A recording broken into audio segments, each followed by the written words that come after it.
Welcome back, everyone, to episode number 82 with our friend Michael Dietrich. We brought him back to get caught up with him about what he's been doing with his Hike with Mike, his new course, and how he balances his outdoor hiking work with his personal training business.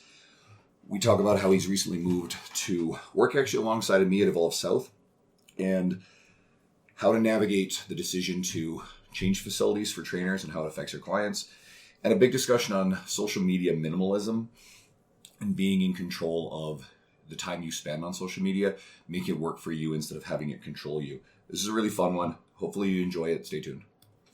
Shut up and sit down.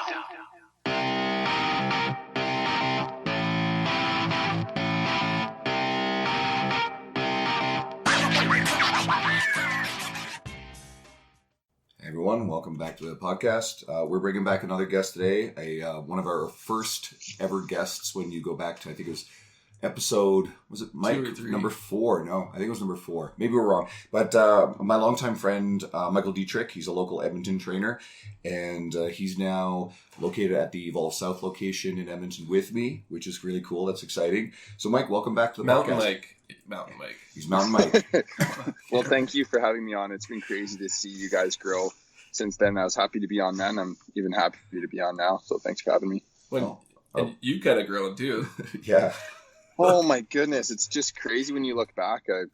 I think it's the coolest part is when you're ingrained with some really great people and you see everyone start to grow. It's pretty rewarding. And it's kind of mind blowing when you look back at everything that's kind of happened since then. Like you were in a helicopter at some point. I just remember that. It was like that.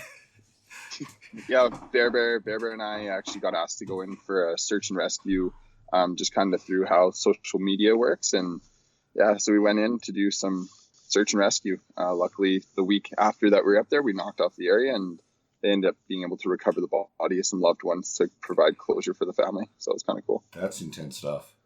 Yeah, it was cool. And if for anyone who's sort of tuning in and doesn't quite know your background a bit, obviously you've been a trainer in the industry for a long time, but you more recently got into hiking, and we detail that a lot in the original episode. So anyone who wants to learn more about that stuff who's not quite current, go back to one of the original episodes and you'll find out lots. And then we'll speed it up to now where you just completed Hike with Mike 3.0, which is a big turnout on your social media, and you just launched a course as well. So I guess what we wanted to get into is how are you balancing the demands of growing your brand as an outdoors enthusiast along with still keeping your personal training, online training work going? Yeah, I think that took me a little bit of time to figure things out because, training was my bread and butter of how I was making a living, but I had a passion for the outdoors. And I'm sure, you guys have seen in the industry over all those years, it was just kind of that generic because we need to market ourselves. So it's kind of that generic self-marketing where, it's, look at my abs. Here's come by my 8-week program, or look at my abs. Like I'm in shape, so you can be in shape. And I was getting frustrated with the industry, and I'm sure you guys felt the same way where, just the quality was so low and people were getting washed up in bad social media traps. And so it was kind of taking away my love for the industry a little bit.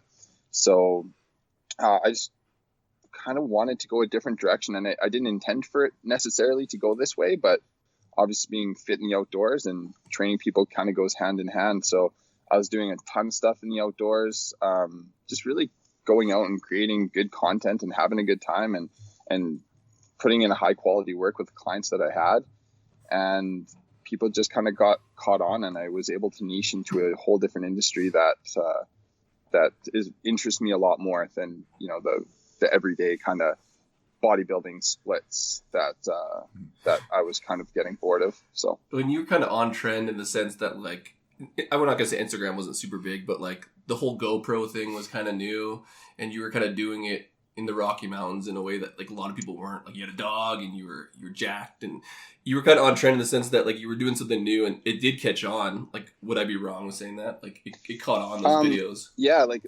I can't remember what all we had talked about in the first episode, but the way that things kind of kicked off was I was out on these hikes and adventures, which they kind of grew. It got a little bit bigger. They got a little bit more serious. They got a little bit longer. They got a little bit more dangerous.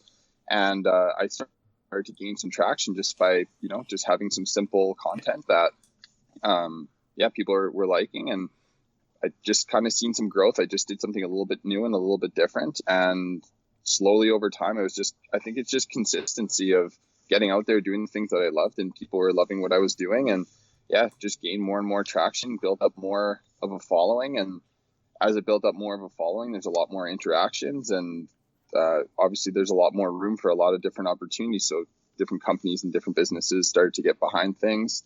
And then, popularity grew a little bit more, and people wanted to come out on these hikes. And that's where Hike with Mike 1 started, which I was hoping for 10, 15 people to come out. And then I think there was like 50 or 60 people ended up showing up in some remote area of the Rockies. And then, which was just crazy. I was so overwhelmed, and I was so happy. And so I wanted to keep that going. So I launched a second one, which was really cool. And then I kind of went out of my comfort zone and organized one here just recently for the winter. And I think we had something like 80 Holy plus shit. people ended up coming out on this. And then sponsorships started coming aboard. And That's pretty nuts. And it was pretty incredible. And obviously when you're doing those kind of things, you're just looking like as the growth has come, because I think like from a follower perspective, which I hate to even refer back to because it's like feels like such a millennial thing, but we're at like 6,000 or 7,000, and then exponential growth of just putting in time to do something that I really loved. We're at like 20,000, and I don't look at that as like a number or a like count or anything, but it was what opened me up to so many opportunities and to be able to impact more people. So once I was able to impact more people and have a little bit more growth, I just watched these numbers and the hikes grow, and I was able just to go in and provide a really cool experience. And because my frustration was, we've been on social media, we're more connected with people than ever, but we're as disconnected as we've ever been. Absolutely. Right. And you're sometimes it feels so crazy because you got all these friends and all this interacting, and you're just, when was the last time you've done anything? Like, when was the last time you've been out of your comfort zone? When was the last time you really hung out with your friends?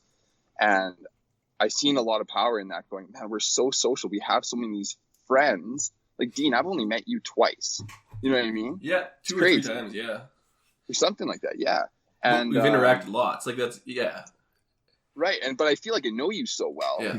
I'm not saying that we're disconnected, but so many of these people, a lot of these people have never met these friends or these people that they've interacted with, especially in the mountains. They see each other's pictures and they follow along. And I'm like, man, I just want to create a community and a platform that people can go in, can connect with each other, and go in and have a kick-ass day, enjoy an incredible experience. And that's exactly what we did.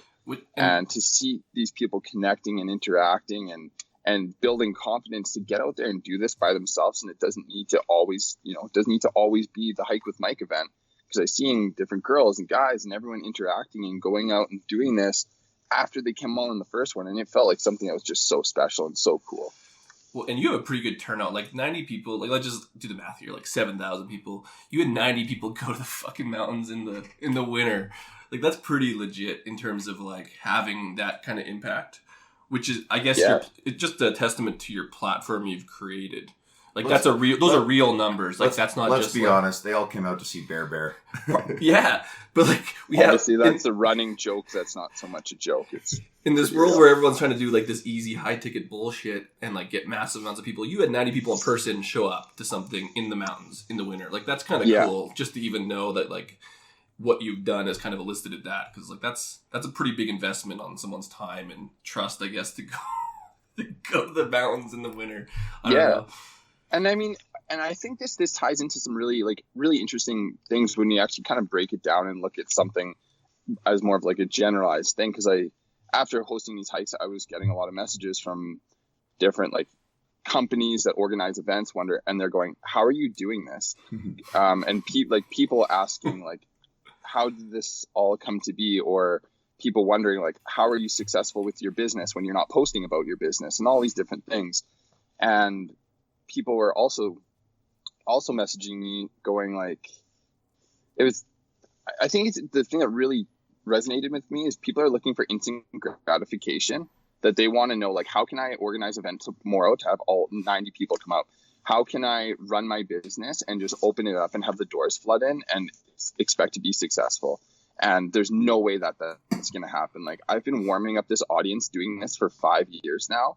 And, you know, I had a close loved one of mine go, Michael, you can't keep just going out to the mountains and having fun. Like, you need to work on your business. You need to do this stuff. And most people are pretty like supportive of all this. But some of the closest people in my life were like, man, you got to focus on your work. And I'm like, man, I am focusing on my work, but I'm doing things a little bit differently. Like, I seen the bigger picture, but it took 5 years before executing this whole thing to come together. And that's when I built up this course. And because I just watched my audience grow from, 20,000 people that are asking, I'm getting hundreds of messages a week asking for hike recommendations, fitness recommendations, all these different things to prepare themselves to how do they get started hiking. And I went, man, I know that I can help these people out. So I ended up working with a team, putting together this course, and it's the ins and outs of like start to finish, how to hike and be fit in the Canadian or in the Rockies just in general, or in the mountains, or for any adventure. It has to be like the first of its kind. Like, it has to be. I don't know. Like, I've never seen anything. Like, it was kind of cool. You're like, yeah, it's like fitness, and we're gonna work out shit, and you're gonna learn all about the real deal. Well, all about the real deal. It's like gear. It's all the mistakes that I made at the start, and providing a platform that people can like connect in the Facebook group, and I can actually draw my attention from 20,000 people to like a couple hundred that enroll in the course, and I can really build up some people to not just sit behind a screen on Instagram, and I can actually teach them and see them go out and do these awesome things. And I think it's going to impact a lot of people. So, and then of course, tying into that was like a business endeavor that I had, because people want to write courses. It's like a big thing that's going on right now, but you can't just write a course and then launch it and expect it to blow up if you haven't put in some groundwork behind that. You know what I mean? It's just like all this instant gratification of open the doors to a business that's going to be successful. I want to get a large following on Instagram. Yeah, but you're not doing anything. Like, and what's a large following on Instagram going to do if you're not adding value to anyone? It's been a little bit frustrating sometimes when you see people doing all these things for the wrong reasons, if you can't tell. The whole Instagram game is a weird thing too. There's all these content creators that are going out to take pictures just selfishly because they want to get contracts with companies and go make some money, and they're doing the same shit as everybody else. And I don't know, it's like, who are you trying to help? Is it yourself? But you're going to be a lot more successful if you're helping other people to help yourself in return. I would argue I would argue that. I mean, one of the words that sort of I see and I laugh at is influencer. So when I see someone who brands themselves as an influencer, my guess is that they're trying to influence their bank account through getting people to follow their shit. And again, maybe that's just me being a slightly older generation, not fully understanding social media and the way that that's evolved. Because I have a very strong belief in this. Maligning the influencers, the popular people on social media, doesn't do anything to have us grow our reach. So just complaining about people like Brittany Dawn Fitness was this recent girl who 500,000 followers. She got in a whole heap of trouble for selling online programs, ebooks, diets, training stuff, and then not delivering on it, and then the whole blow up of it. If you guys, but that's what I mean. I don't think it's their fault. Like Mike didn't get in the trap because we're at an age where like it wasn't really a thing. Where like now it's being taught as the way by people that they're influenced by, like not even influencers. Like they're seeing these people that are successful and they're saying, "Oh, you have to do this, this, and this, and this." And I think that coming from those authorities, that's what's kind of changed the paradigm. Because I don't think kids, like we talked about, people don't have intentions to be bad people. I don't think people have intentions to go on social media and be influencers, but they kind of do now because that's at least the path that's been put out, and it's fucking Please stupid. never call me an influencer. I absolutely. Well, but theoretically, based on the definition, you've kind of done that without trying. But like that's like where you were never like. It's one of those things where you were just doing you. Yeah. But it's like the Kardashians. They want to be famous just to be famous. Is kind of like how they were kind of branded, and people want to be influencers just to be influencers. You just wanted to go to the mountains, and then that influenced people. They're like two different things. But people don't get I think that. I had an influence maybe on people, but the influencer, like, yeah, I really want to tack that onto a resume, right? To get tossed out the window. Like, it's brutal. Easy analogy. You take someone like, again, this Brittany Dawn fitness girl with whatever her following is, and you deliberate attempt to blow it up and then sell the stuff. Or you get a guy like our friend Dean Somerset who has a legitimate following. It's not as big as hers. He's grown it organically over the years of just doing his own thing, writing and creating products. And he had never set out to be an influencer. However, his influence on the fitness industry is enormous, but he doesn't have that kind of brand. Well, theoretically, so it's a different like thing. it kind of, there is a pattern for some of the people that are really doing. Like Mike and Dean are horrible at social media. Like you're good at social media, but like you're never on. Like you post Actually, things. Mike is pretty good at social media. You're doing it more now, but before it was just like I'm gonna post a video and write like this is fucking sweet. Like that's kind of the extent to what it was. You didn't go through the whole list of like steps to get this many followers. You were just doing. And you know what? That's what you see on there, right? You see the follow, unfollow. You see the write it like all this little algorithm boosters. Write a 3-word comment and share it on a bunch of people. Find out who the big people are and go comment on their things and try to network with them. And there's people that are just like, I don't know. It's just, I guess the right word would be, it's just so thirsty for followers, but like for what reason? To gain popularity. Man, I just say I'm just out there doing what I love to do, and that's never going to change. And people are like, you need to get a big fancy camera and equipment. Like, man, yeah. So people want me to have a big fancy camera, all this good fancy equipment, a big DSLR camera. I'm like, there's no fucking chance. Like, I'm not going to tow that around. I'm going to stick to my GoPro and my phone, and I'm going to get out there. I'm going to have memories. Like, my goal is get out there, have memories and experiences. And if I get a good photo or video, that's awesome. It's great for, memories. I like that stuff. And if I need to go get a big fancy photo, then I know some really great photographers and I can outsource and contact them. But there's no chance I'm going to take away from my experiences to go just create content. And so I just want to continue to be authentic to the reason that I got started, because I love the outdoors. I love the athletic component of it, pushing myself physically and mentally. And it's something I'm going to continue to do forever, or as long as I can, for sure. So this leads us to, like, we kind of had this conversation last time. You're like, I don't think anyone knows I'm training because I'm just posting pictures in the mountains. But, like, you are still training, and you kind of made this big move. I changed it up a little bit, yeah. Yeah, like, you're still training. It's kind of cool. And you moved your business to Evolve South. Like, and so you're working alongside Andrew now. And this is kind of where we wanted to go with this. Essentially, there's a lot of trainers who are kind of in the middle of their careers, and they're thinking about moving where they're doing their business, or like the big decision of where do they move and take themselves, I guess, to train somewhere else and move all their clients, do all that stuff. What was the incentive for you, and what should trainers consider before pulling the trigger on changing venues? And kind of let's touch on how this also affects the client or the end user. Yeah, so to be totally honest and transparent, it was crazy because I liked training.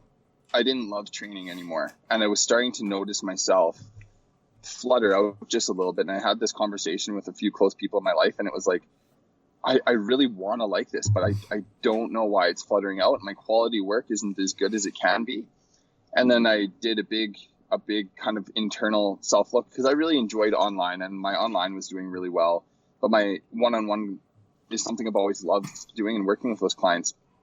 And I'm like, man, I need to make a switch. And what is that switch going to be? And it was in my head. And then I had gotten a message from Andrew, just come in for a meeting at Evolve, which for people that don't know, it's kind of like a high performance training facility to strength and Olympic lifting, and a platform for the conditioning aspect, aerobic and anaerobic training that I really like to specialize in. And I went in and had the meeting. I seen the facility, and I went like, holy shit, I feel like I love training again. And then all of a sudden I was like, hey, all right, well, I'll start at the end of the month. And it like really ignited me with what I was excited about, because at the facility that I was training out of before, it was just like sad and quiet and slow. And the demographic was not a demographic that you really want to be training. You almost feel guilty when you're pushing yourself and you're pushing your clients. And then we got into this facility. I'm like, wow, like this is just me in a nutshell. And I was just super, super excited to put it all together. And so making that switch over, obviously you really need to take into consideration your clientele, because change is always scary. These people have been with me for some of them for like almost 8 years, and asking them to switch was tough. So I just told them, the first week is going to be a little bit different. It's going to be tough. The environment looks intimidating, but it's not. People made the transition so nice. Like, Andrew, thank you for introducing yourself to all my clients, and just making it like a very warm welcome for myself too, and all the other trainers and some of the clientele that trains out of the facility. And my clients felt really comfortable getting into the facility. And after the first week, everyone felt so excited and on board, and we're actually able to film in the industry, or film and take photos in the facility and stuff, which was something I was kind of held back by.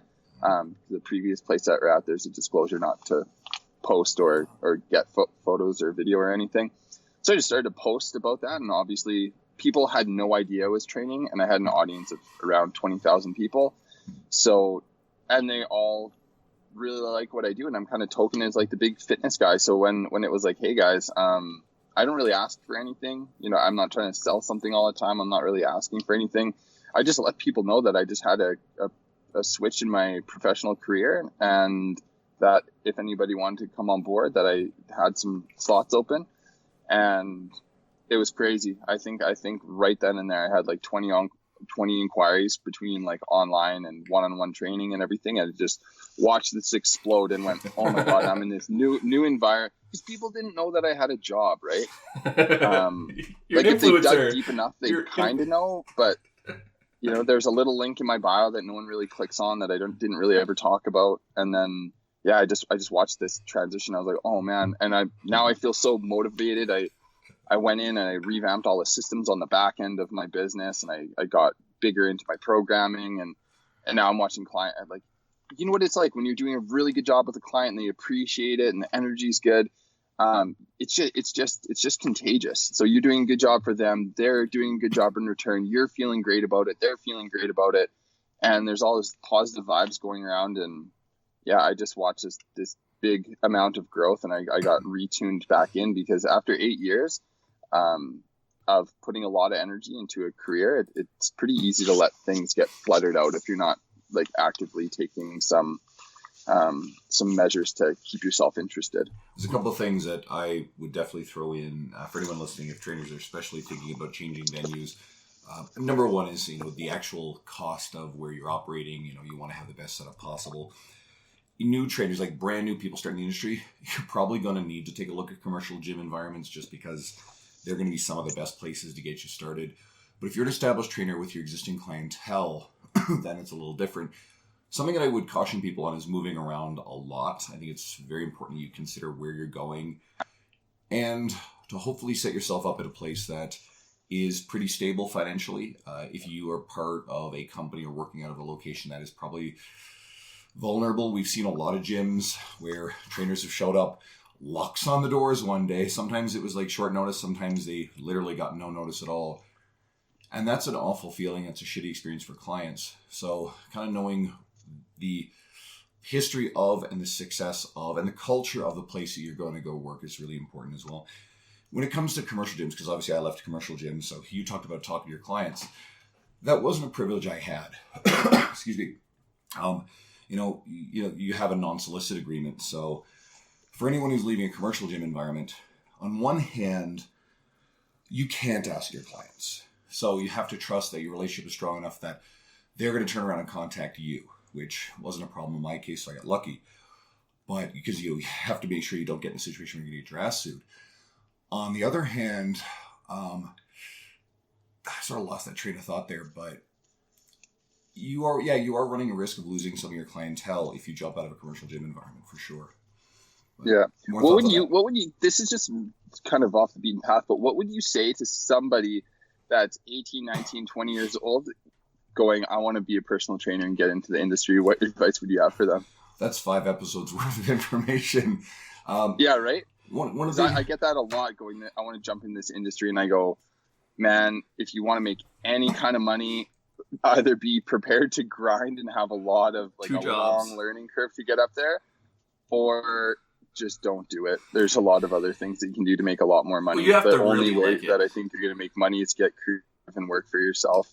because putting your life into. I mean, Andrew, you're fortunately one of if not the top, making a good income at a commercial gym. But yeah, when I don't know their standards, 60-70% of your income is getting taken away by the. It depends gym. on the gyms. Who, like a place like LA Fitness, they keep a very, very large percentage. So, trainers can get good experience in a place like that, but you're not going to make a lot of money. And then through other facilities, you're going to get a larger percentage.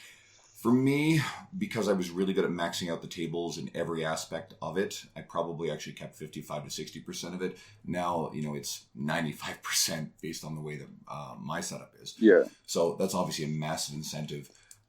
It'd be hard, man. It's you. tough. Yeah. Yeah. Well, Dean, I have a different route too. How long have you been 2 years in the industry? Crazy. But I had you're a whole life. You're an absolute anomaly, and I have watched you put in 10 years worth of work into a year. Well, and that's to just get it. to where you're at right that's now. The answer, though. It's crazy. But that's the because answer. I mean, what else, Dean? What else do you do? Like, you train, you learn. You train, you learn. You train, you learn. I'm like, I'm very admirable. So, like, good for you. Spend 20 grand on continuing ed. You actually just hit on something right there. And, if you look at Dean's career trajectory, a couple things that he did really well. One is aggressively learn. Like, actually learn your craft. He got really lucky with the initial environment that he was set up in. That was a good Very one lucky. in terms to grow. But I can't stress this enough. Get to know, pay attention to, and learn from, and hopefully align yourself with, network with successful people in the industry. So, get mentors, either formally or informally. Yeah, but Absolutely. How did Dean weasel his way in there? Well, How did you do it? This is how it is. Like, I literally spent a lot of money going continue ed, searching for all these answers, and then I finally, I was like, fuck it, we'll do the podcast. And then the podcast led to us meeting a bunch of people. Then we went to the summit, and then I met someone at the summit, Mike T. Nelson, who hooked me up with all the people that I was fucking, fanboying over. And then I got locked into that, and then I just started, it was just like a flood of information. But that's a lot of, the answer to do that is I just basically invested a lot of money, and I was okay with going for broke. But that's a hard answer. Plus, I had a whole lifetime of experience before that. It's not my first gig. I was a teacher and all this shit. So it's one of those things where, you have to be prepared to work, just all the time. Even with your shit, you're working 40 sessions a week, Andrew's 40 sessions a week. That's fucking a lot. And so if you're not willing to do that. And that's what when people say this, it's I'm doing this full time, I'm doing full time, call it 30 sessions, whatever a week, right? Working with full time online clients, doing all this adventure things, building all this, doing the course, organizing hikes, groups, events, it's be prepared to work 80 to 100 hours a week. It's crazy. Yeah, even it never stops, but you really gotta love doing what you're doing there. You have to like it. The Stronger You stuff alone, when we built the Stronger You fitness stuff, that's hundreds of hours. At this point between that, I don't even know. But it's one of those things where I don't know. I think that you just can't expect to make money. And I never did. I just expected, I went for the fact that I needed to make it a career so I could do it. Because I wanted to do it more than I wanted to make money. But money just needed to happen so that I could do it long term. But if you go in thinking you're making six figures, get your head a shake. You might. Yeah, you can, but you got to put in a lot of groundwork to make it happen. And shitty trainers don't make a lot of money. And to be not shitty, you have to go learn and taking course and do a lot of stuff. And that's on top of working, and that costs money too.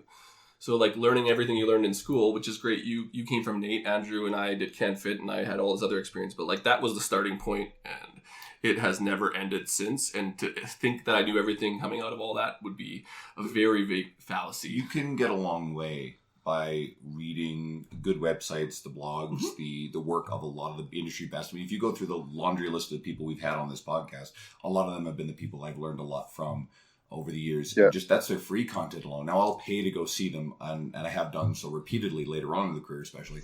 But early on, you can get tons of this information for free. Hundreds and you of can hours. buy, books. I picked up a bunch of books. God, I wish I'd read years ago.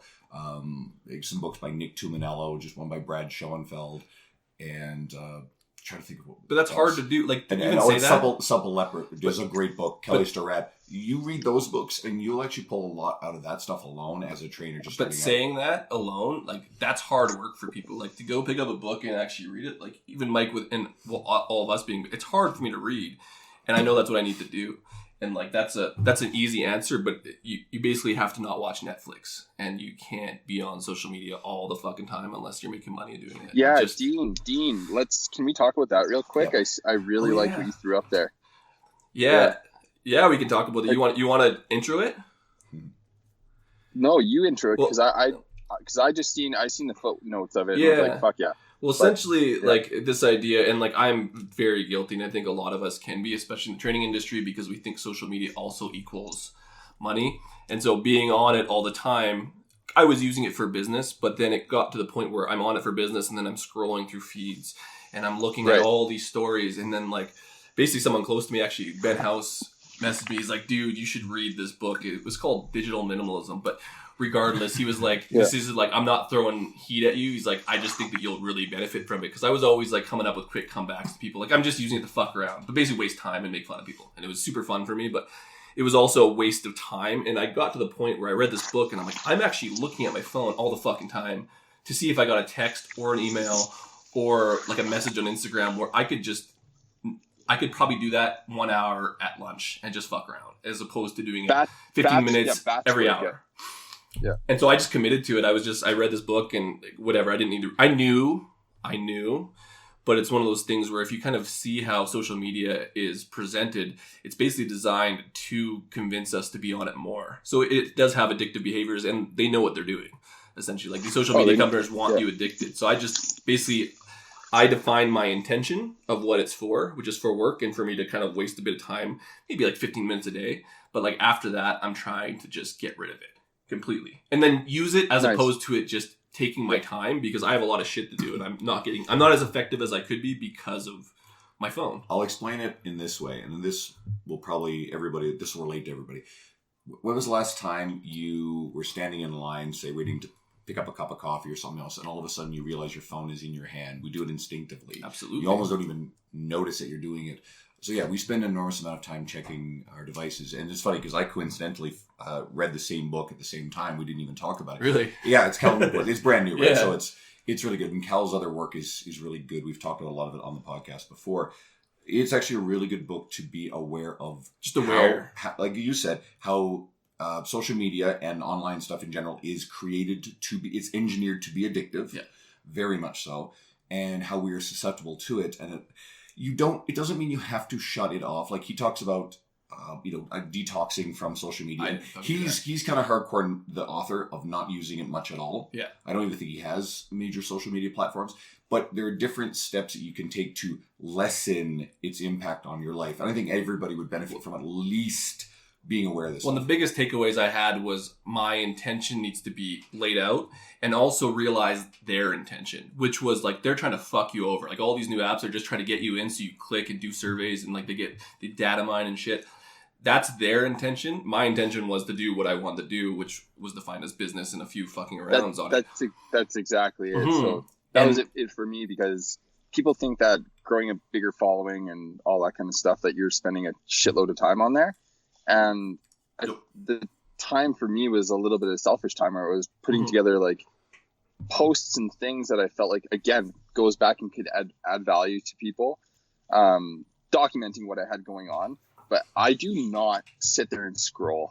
Like it's like it was rare for me to actually see your stuff come up, Dean, because I don't really go through and scroll. I'd post, I'd come back, comment in batch work to just reply to like genuine comments that people actually like spent some time and thought putting into, let them know that they're recognized. I'm very shitty at replying to all my message requests and direct messages, and that was the whole idea of this course, is to go from like this, like a funnel effect of a whole bunch of people, and then try to narrow my time down and give my actual time and energy to people that are serious about going into something.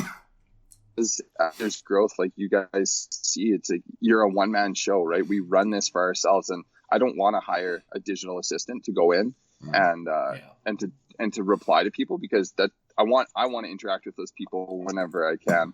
I like that. But then also again, having an outcome is, from like the marketing aspect of things, having your website or your landing pages pixeled so that you can go through and drive traffic from your audience over to there. So if you want to sell a product, sell a service, you can go in and retarget that market with things like Facebook Pixel and figuring out who your audience is, branding them or marketing towards them. And then, you could create a lookalike audience based off of the traffic that you've sent over there, and, look at the analytics of who's engaging with you. So there's a lot of like smarter things that you can do.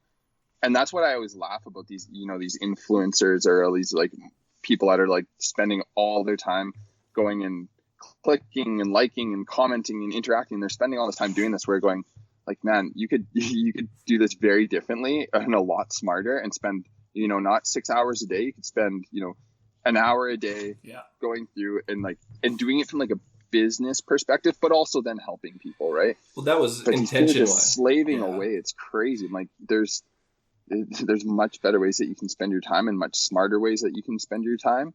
And yeah, it's just crazy. I was stoked when I seen you put that up. Well, and batching was a big, because Cal recommends a bunch of bullshit, and whatever. It just wasn't for me. But the batching thing, and I consider batching, I was doing it at lunch. I'll do it at night because whatever.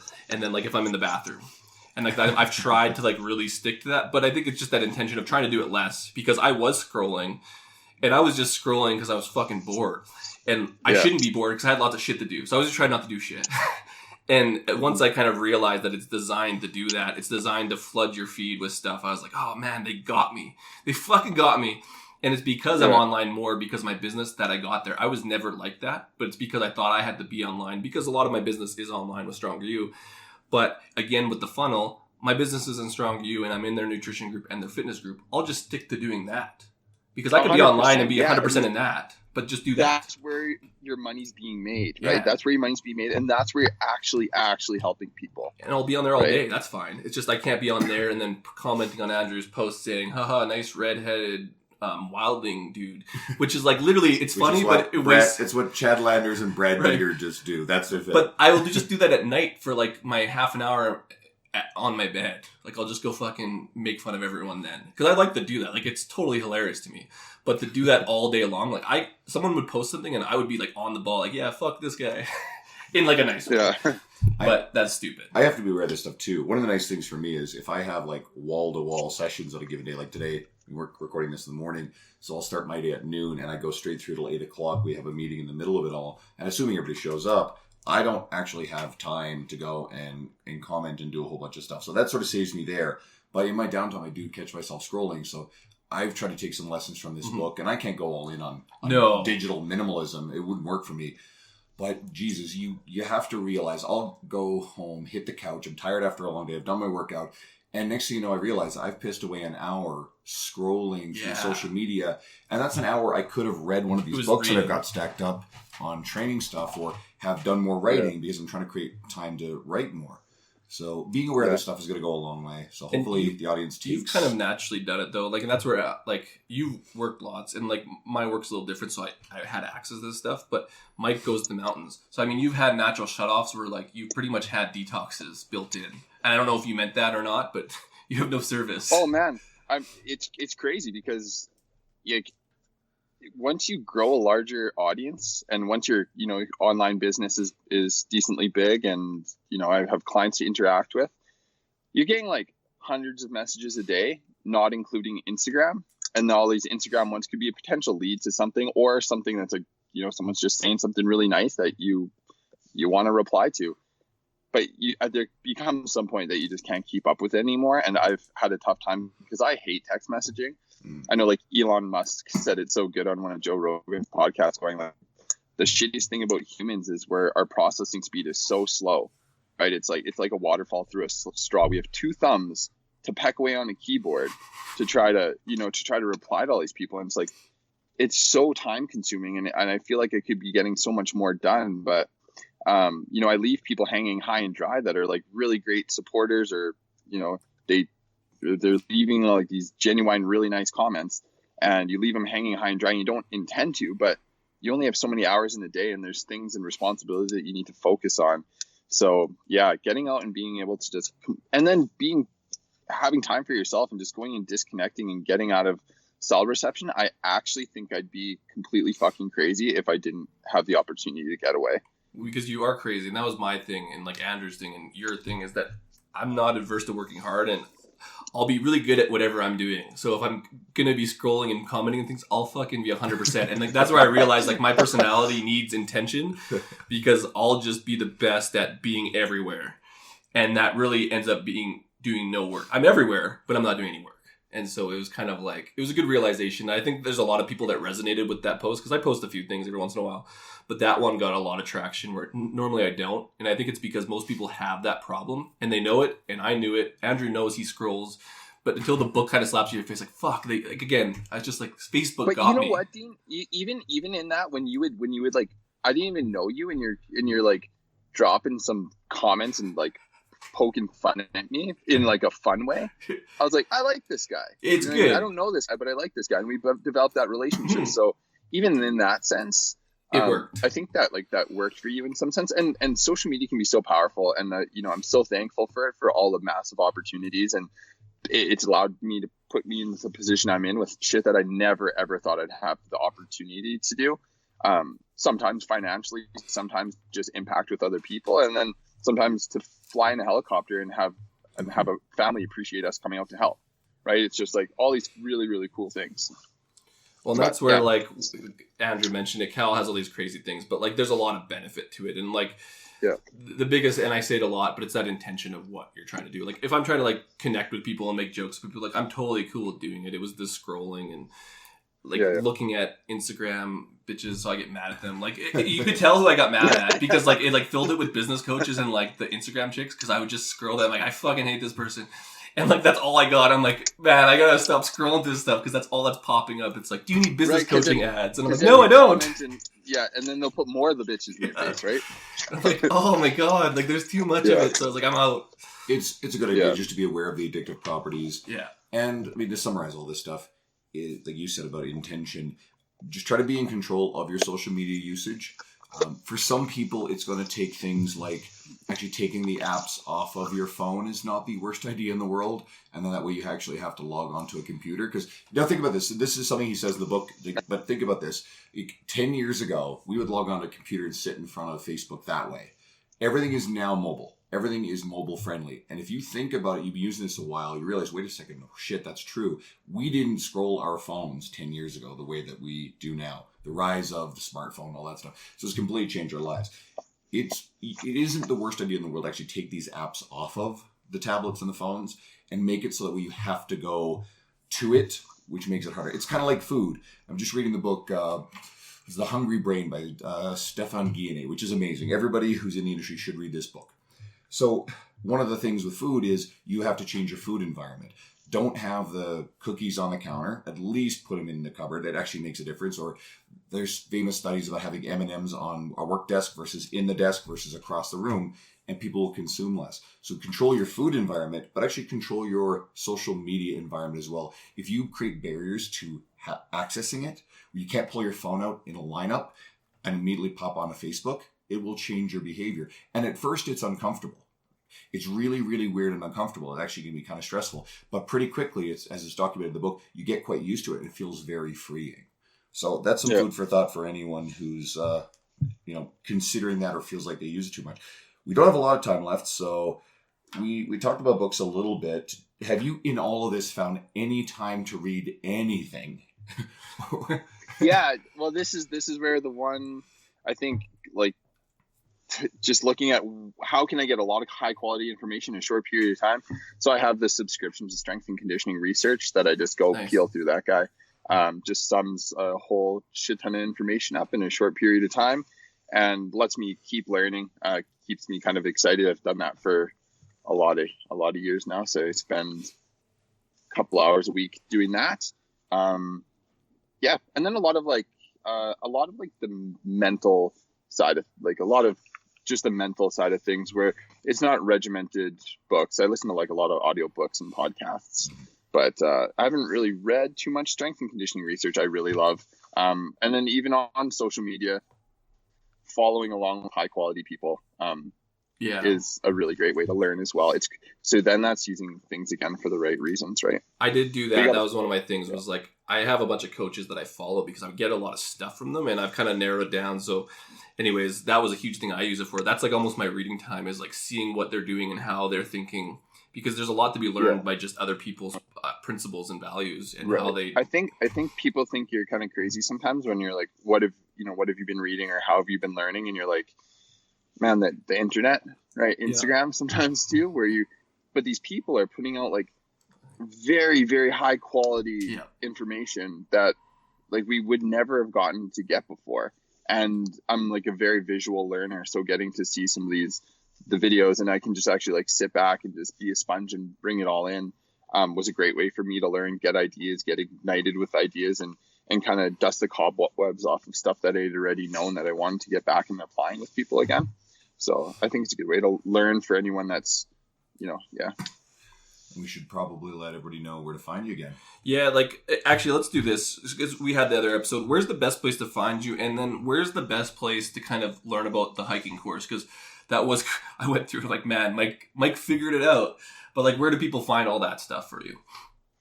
I think the best place, I'm active on Instagram. So that's just at Michael Dietrich, which I'm sure you guys will link in to that.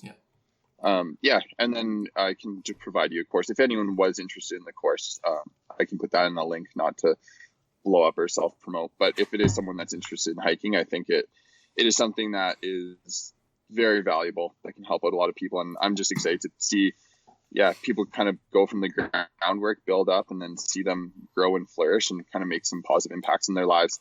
Because I was just so sick of seeing people sit behind a screen and go, I wish I could do that. I was just so sick of seeing that, and was like, well, you can, like, we're that close. So anyways, that's well, one story with that is, like, I've actually met a few people, like, I actually know a few people that have won on those things with you, and they've continued it since, because those experiences allowed them to kind of learn how to do it. And it's not really that hard, but like, you still got to get out and get used to what it is. And the people that I know that have gone have like thought it was awesome, and they've continued that habit. So it has been valuable, and I think you know that. But well, one of the reasons why we brought you on here too is to actually let people know what you're doing. And so, like, we want to promote every guest we have, and you and I have been friends for a really long time, and we're talking about the get connectivity and responding to messages. Well, a couple of years ago, when I'm really like, I have to get the fuck out of this horrible environment that I'm working in. You were my first message. We got on the phone, we talked, we sat down, and you being an independent trainer, that helped me a lot with that part. And then more recently, I shot you a message just to be like, hey, dude, we want you over here in this environment. And then that started as well. So, you've actually been really critical at just a couple of key junctures in my career. So the least we can do is to say, hey guys, go check out, Mike's, you've got an Instagram for your training and for your hiking. So they're two different Instagrams. So guys, go follow them on both. And if you're really interested in hiking, check out the course. It's funny because like a lot of these podcasts will do it like, you got to get on here to self-promote this stuff and blah, blah, blah. We literally just needed a guest, and then you released the course. I'm like, man, we can talk about your course.